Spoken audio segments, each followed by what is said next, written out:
Section 1. You will hear a conversation between Harry and Andrea, two students who have just finished their final exams. First, you have some time to look at questions 1 to 5.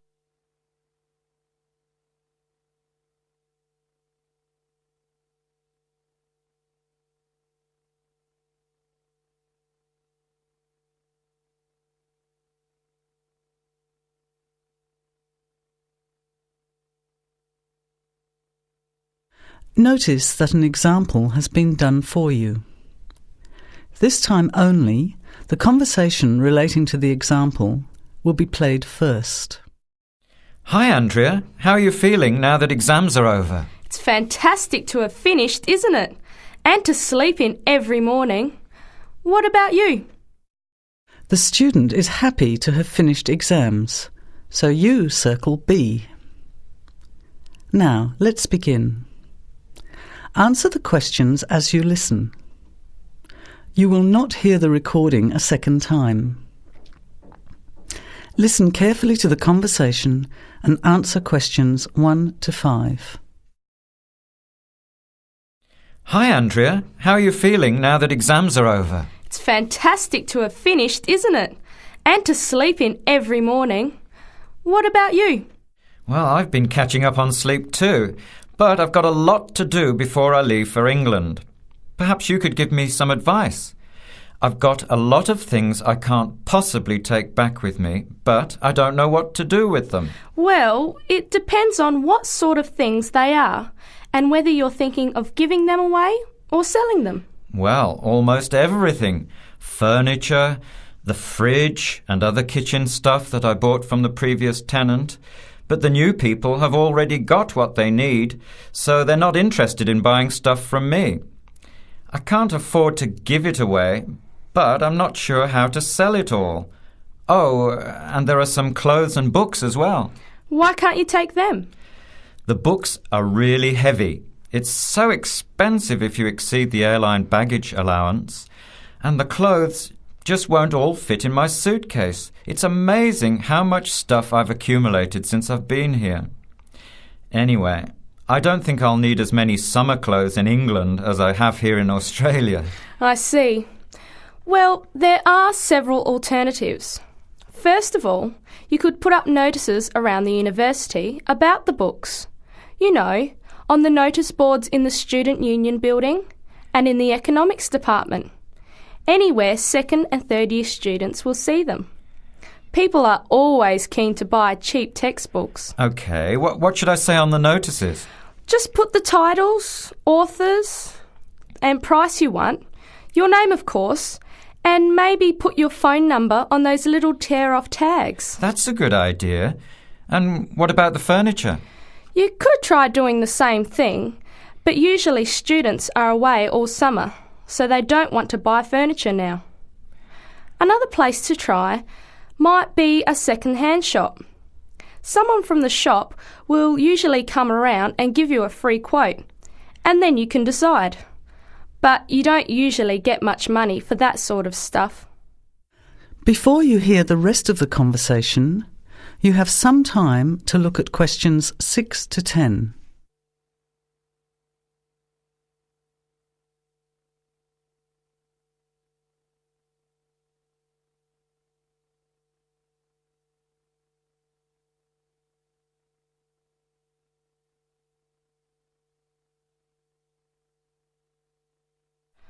Another alternative is to put an advertisement in the Trading Post.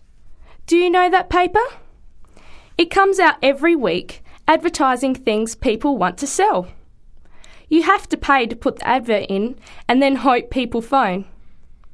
Give them as much information as possible, and if they're interested, invite them to come and have a look.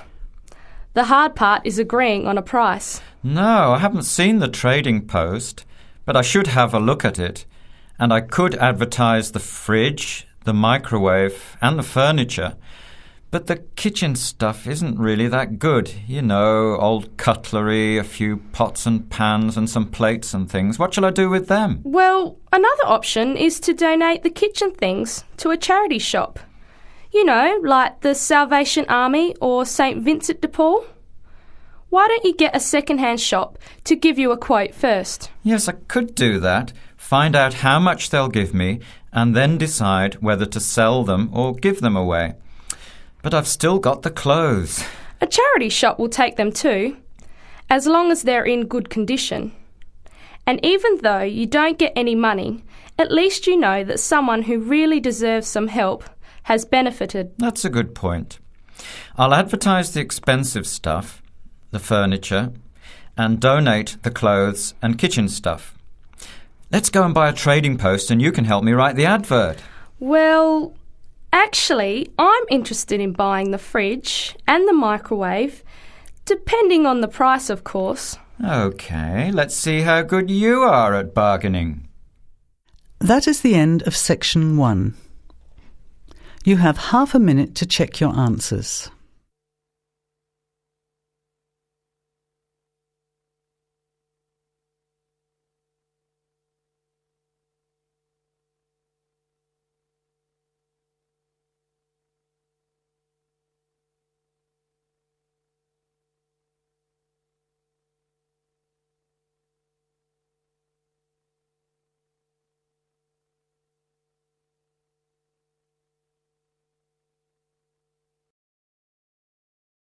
Now, turn to section 2.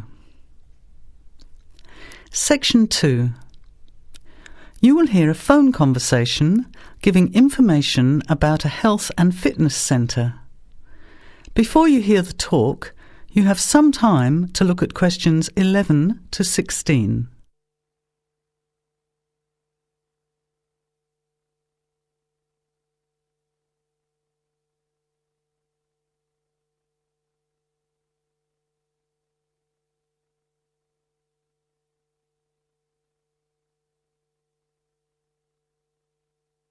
Now, listen carefully to the first part of the talk and answer questions 11 to 16.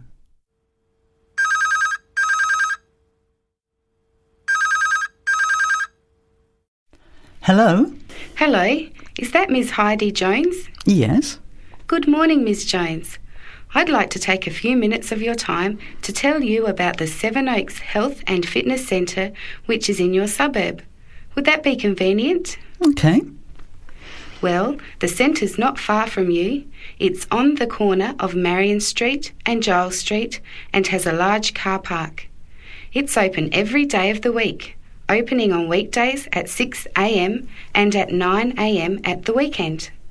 It closes at 9:30 p.m. Monday to Friday and on Saturday at 4 p.m. and Sunday at 2 p.m.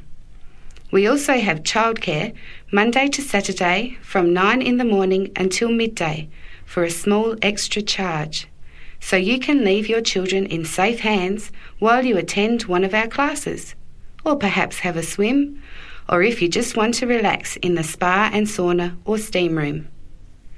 Talking of classes, we have a very wide range which are designed to suit all different levels of fitness and individual needs. I mentioned the pool just now.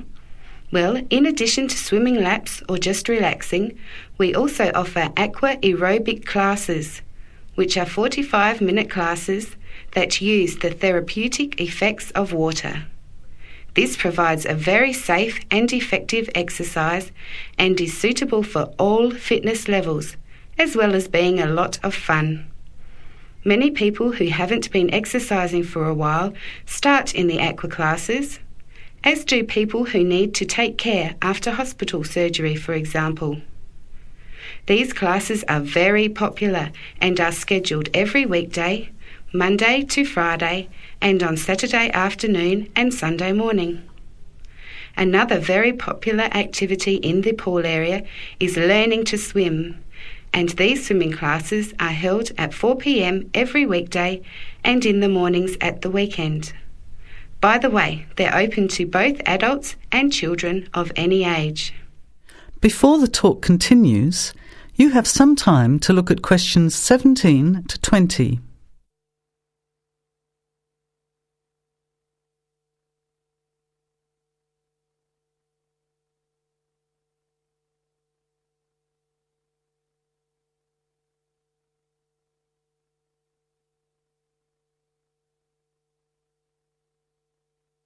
Now, as the talk continues, answer questions 17 to 20.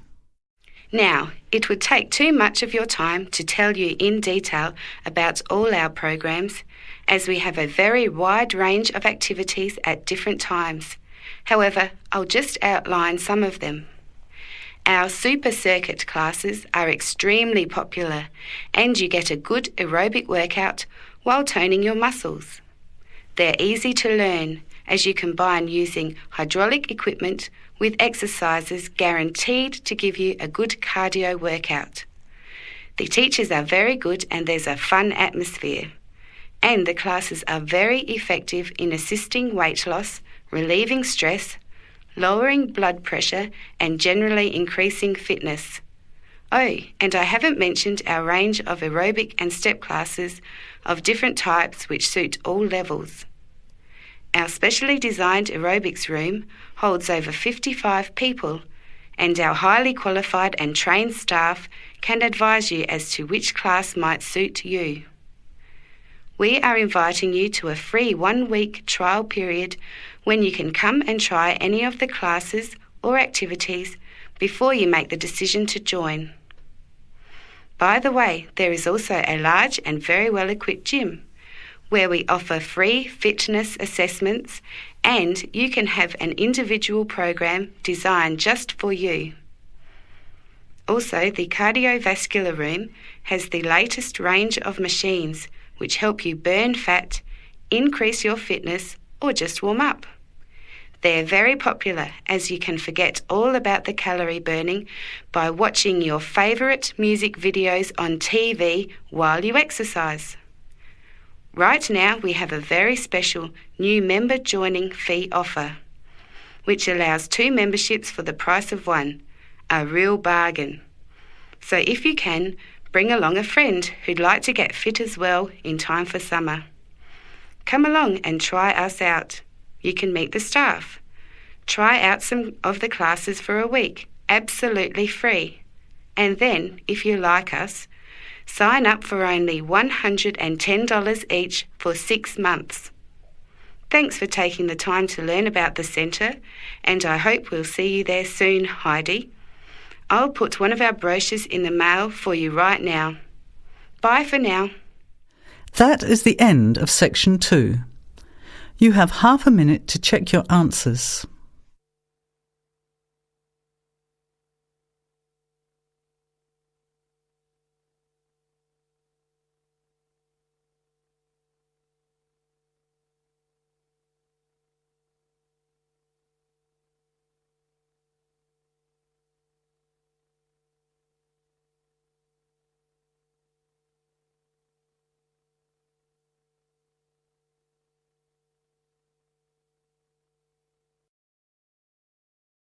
Now, turn to section 3.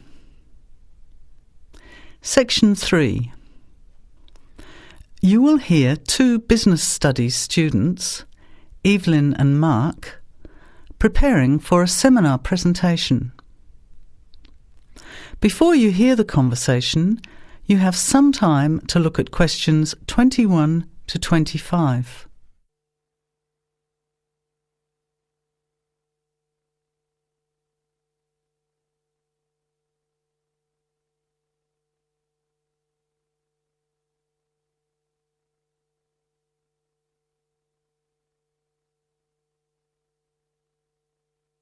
Well, I think the marketing of food would be a good topic.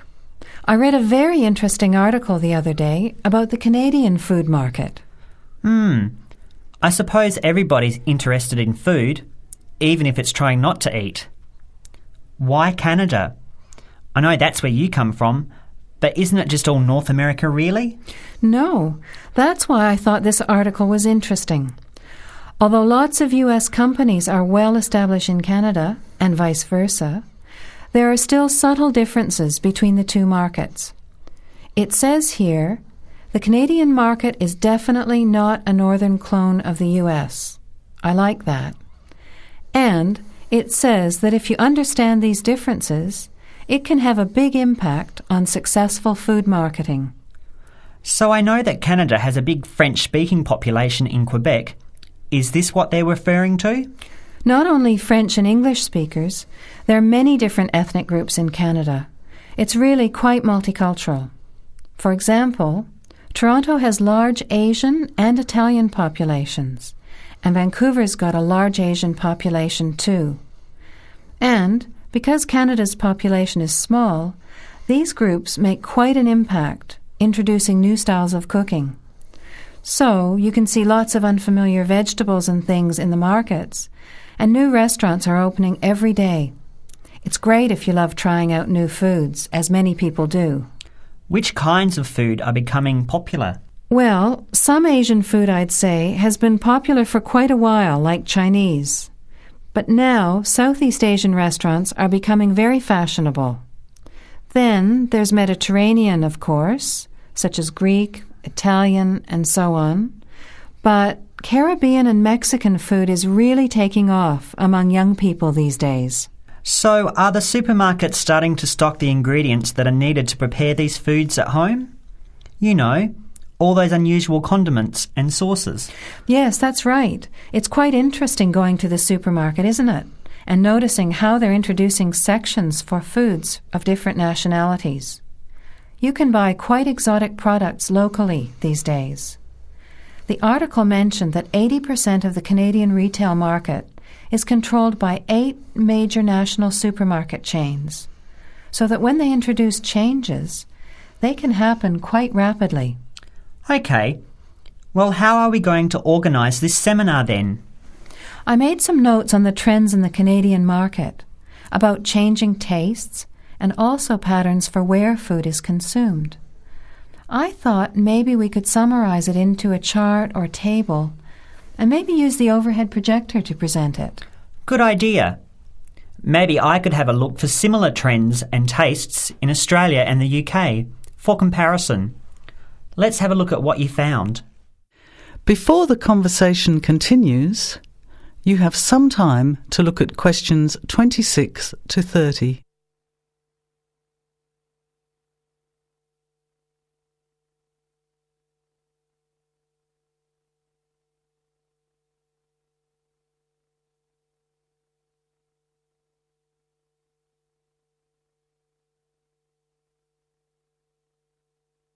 Now, as the conversation continues, answer questions 26 to 30. The most significant trend, it seemed to me, was that Canadians are definitely interested in healthy food. For example, did you know that salads are the 3rd most commonly eaten food in Canadian restaurants? Really? What about organic food then? Is that becoming more popular? Yes, it's definitely moving into the mainstream compared to a few years ago. And a recent survey showed that 4 out of 5 shoppers said that they check the fat and nutritional information on the packet when they're deciding what to buy. What other trends did you find out? There's one change I noticed straight away when I was home last year in the meat department. You know, here the meat packaging says rump steak or 4-quarter chops and so on. Well, they discovered that most consumers these days didn't know what to do with these roasts and rounds and ribs. So the government approved a new naming system for cuts of meat, which is related to the required cooking technique. What a good idea. I've never really understood the difference between sirloin, rump, round and all those names. So how many new categories are there? 8. There are 3 kinds of steak, for grilling, for marinating, and for simmering. And then there's what they call quick-serve beef, for stir-fries, I suppose. And premium oven roast, pot roast, and stewing beef. It's a great idea, isn't it? I hope it catches on here. I agree. Any other trends that you thought were significant? Well, what's really interesting is what the article called mobile meals. In other words, more and more Canadians are eating meals away from home, but not just eating more junk food. They're projecting a 40% increase in snack food sales over the next 3 years, and the growth is coming from healthy snacks. You know, the ones that have less cholesterol and fat, such as muesli bars, health food bars, and those types of products.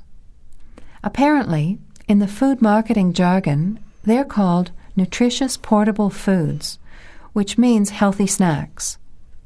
The other major trend is that young people are doing more of the food shopping these days, so marketing has to be aimed more at them, as well as more conventionally at the mother. Thanks, Evelyn. I think we'll have an interesting discussion about these trends and the comparisons with other English-speaking countries. I'll see if I can get some information about them to compare with yours, and meet you on Friday to put it together. See you then. Bye. That is the end of section 3. You have half a minute to check your answers.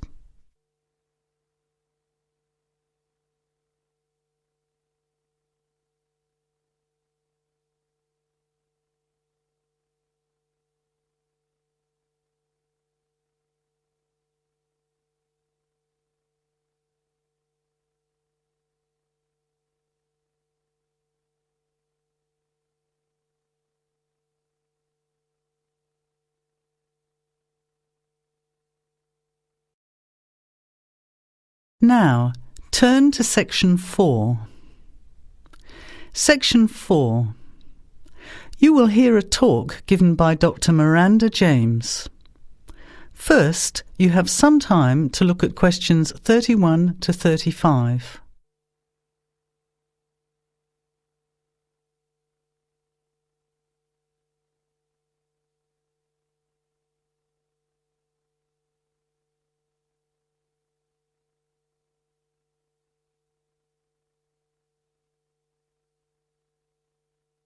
Now, listen carefully to the talk and answer questions 31 to 35. Good afternoon, everybody, and welcome to the first in a series of talks we have arranged for the Overseas Students Association this semester. Dr. James has very kindly agreed to speak to us today on the topic of public speaking, and judging from the large numbers of you here, it's clearly a subject of great interest and relevance. Dr. James. Hello. It's good to see so many of you here, and hopefully what I'm going to tell you will be useful to you both here at the university and in your future employment. Many people avoid speaking publicly, by which I mean in front of, say, 10 or more people.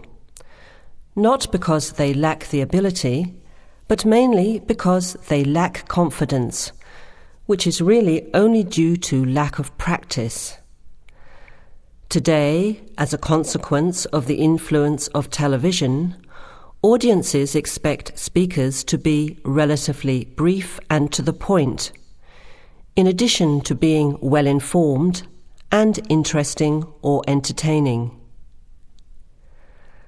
Probably the most important part of public speaking is what you do beforehand, by which I mean preparation. This includes practical details, such as knowing precisely what your topic is and exactly how long you are expected to talk for. You should also plan the content thoroughly. A good strategy is to write out the content as you intend to say it, and then make brief notes, preferably on small cards, which you use to talk from. This way you sound more natural. You incorporate pauses while you look at your notes, and you can then look at your audience while you are speaking. Never read your speech without looking at the audience. Eye contact is a very important part of communicating with an audience. So deliberately move your head and look around at your audience. Pauses are important, as most people, when they are nervous, tend to rush through their speech. Now you have some time to look at questions 36 to 40.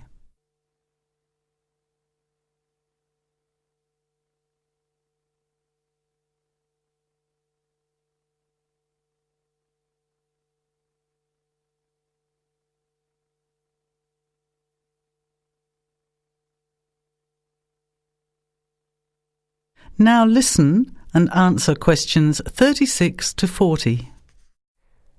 Practice speaking slowly. This gives you more time to pronounce your words correctly. It's always easier for your audience to listen to someone whose speaking is clear and calmly paced, so that they can understand the ideas being explained. And the bigger the group, the more slowly you should speak.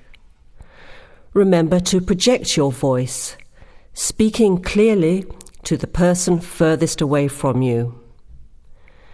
It's a good idea to rehearse and record yourself. Pay attention to your intonation when you listen to yourself. It's even harder if you're speaking in a second language, I would imagine. But there's nothing worse than listening to a flat, monotonous voice. So try to vary your tone and rhythm. This will add meaning to your words.